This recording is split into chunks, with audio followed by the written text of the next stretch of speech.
Guys, anong flower ito? Dati sunflower nandito guys natanim, ngayon hindi na. Ibang flower. Ano tong flower na to?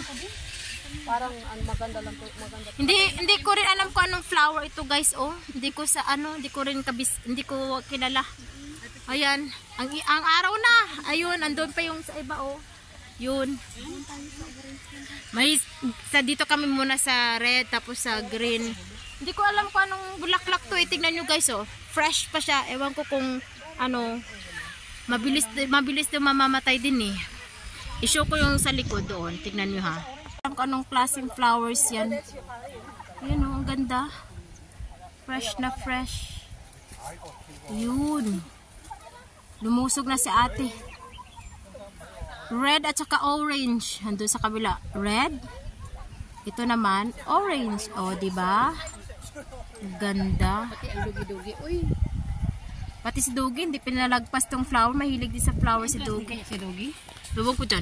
Tanungin nga natin si Dugi. Dugi, do you have entrance? Ako guys, ayan.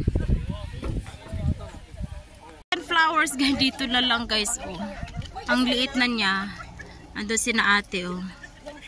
Yun. Lumiit na, unlike dati ang ang tatangkad ng sunflower ngayon parang hindi maganda ang tubo ngayon ng sunflower. Ayan o. Ayosa.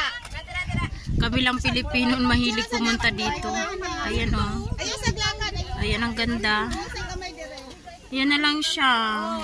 The rest wala na. Sunflower. Ay kabayo. Sige babay ka sa mahangin. Hindi ko mahawakan yung payong.